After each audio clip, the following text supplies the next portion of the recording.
Hi guys, I'm Mai-Linh Dovan, certified athletic therapist and founder of Rehab-U Movement and Performance Therapy. Welcome to our YouTube channel. This week's topic is late phase shoulder instability rehab. So I've decided to do it a little bit different this week, and I'm going to go through a couple of slides of content for you guys. Now don't worry, I always want you guys to get a practical application out of these videos, so we are going to go into the gym and look at some exercises after this, but I just thought I would share some content and have you guys be able to follow along visually. Let me know in the comments below if you like this format, and if you do, then certainly we will listen to your feedback and have more of this. Hey guys, thanks for watching our videos, and don't forget to subscribe to our YouTube channel. So late phase shoulder instability rehab programming. What I always want to do when I get to late stage rehab is, and you've probably heard me say this before, is expose clients and athletes to vulnerable positions. So as much as early in the rehab process, we're working in more neutral planes, unaffected planes, we're more protecting the injury, we want to expose them more and more to end ranges and vulnerable ranges or key positions, right, which will change depending on the different sports. Now the shoulder, obviously the overhead position is always a vulnerable position. And again, where overhead and how will depend on the athlete that you're working with. So in late phase shoulder instability rehab, you want to progress into those vulnerable ranges of motion in your mobilization sequence. So you've rid yourself of any restrictions you may have had. And now you're wanting to have control in those end ranges, so active range of motion, anti-movement and vulnerable positions in your activation sequence.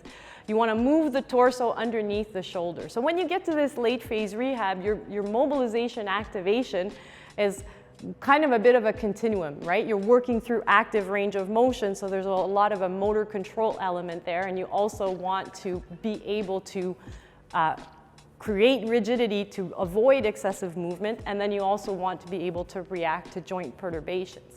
Once you get into your integration sequence, your strengthening work, obviously you're going to want to have some throwing or striking drills if you're working with a throwing or striking athlete and you're working on that hip-shoulder separation. You're going to want to do some plyometric work, and in strengthening, strengthen key positions, right? So in your regular strengthening exercises, where are you going to have pauses? Where are you going to have a dead start? Where are you focused on generating strength from? And usually that should be in either the key position or the most vulnerable position, so that if an athlete gets into that position, they're able to generate strength in that position. Obviously, you'd also want to initiate multiplanar and rotational exercises there.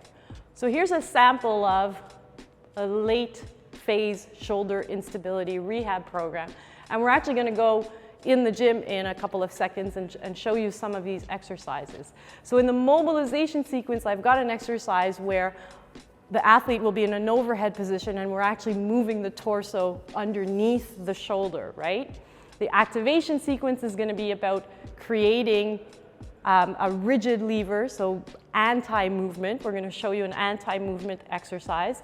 We're going to show you a plyometric with a landing in a vulnerable position. So again there, think vulnerable positions and key positions.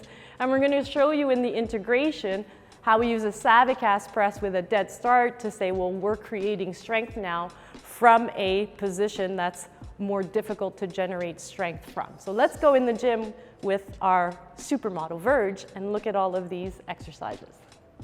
So starting with the half kneeling windmill in the mobilization sequence. So Verge is in a half kneeling position, arm is up overhead with a weight, and you can challenge yourself with the weight here. And then she's going to come down onto the hand and then down onto the forearm. So she's moving and turning that torso underneath the shoulder, underneath load. Okay, so it's range of motion, torso moving under the shoulder, and there's a stability component to it, right? We're in late phase. We're not ridding ourselves of restrictions. We've rid ourselves of range of motion issues. Now we're in that motor control, stability, and strength. In the activation sequence, we'll show you guys an open arm bar. Now, what's interesting about this exercise is, let's bend this leg, yeah. It looks quite a bit, it is quite a bit harder, I should say, than it looks.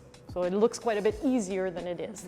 So what she wants to do is she wants to create a very rigid lever here where that shoulder, that arm is going to stay in line with the torso as she starts to come up and want to lean over onto that left arm.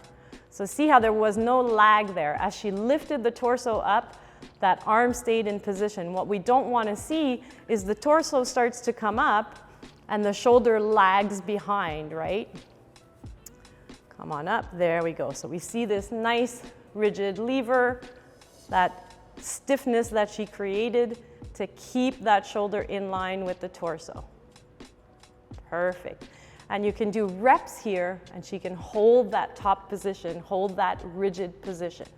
Then the plyo push-up to one arm overhead, so Verge is going to get into a quad position, and she's going to do an explosive push-up, and she's going to land on the one hand in a slightly overhead position. There we go. And back, and one more rep for the gallery. There we go. Now, you could progress this to move a little bit further back so that the landing is a little bit more overhead. So you can see how that's creating that stiffness, landing in a, again, vulnerable position. Then we have our Savicas press, so our strengthening exercise, and we're getting her in a dead start position. So in that bottom position where she has that stability requirement, she's having to generate strength to overcome inertia. Pushing up and then slowly down, and she's gonna bring the barbell all the way back down to a dead start, and then every time she's gotta overcome inertia from that bottom position.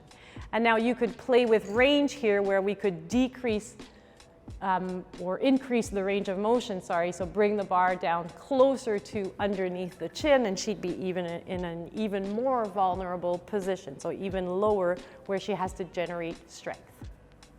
And then guys, even within that phase, there are progressions as well. So I mentioned in the individual exercises, for example, the plyo push-up, you could progress, so move further away from the box and land in a more overhead position. With the Savicas press, you could progress the depth of that range of motion and be in this more vulnerable position. But there are also regular progressions that you would expect to see in a program as far as repetitions changing. So decreasing the reps and then increasing the load, or sometimes when there's time, your time will change as well. So when you're holding things for 15 seconds initially, by the 4th week you get to 30 seconds, for example. So there are also progressions there within the parameters. So hopefully that gives you guys some ideas on how to work with late stage shoulder instability rehab. Again, what I want to reiterate is identify what the vulnerable positions are for your athlete, and then work on creating everything you need to create in those vulnerable positions. So having the control of the range of motion, being able to limit movement, so anti-movement exercises, perturbation exercises, and then in your strengthening exercises, how can you manipulate your methods and your reps to make sure that they're having to generate strength from those vulnerable positions. So that pretty much sums up what we want to be doing or where we want to be headed in late phase shoulder instability rehab programming. Again, let me know how you guys feel about this format in the comments below, and we'll see you guys in the next video.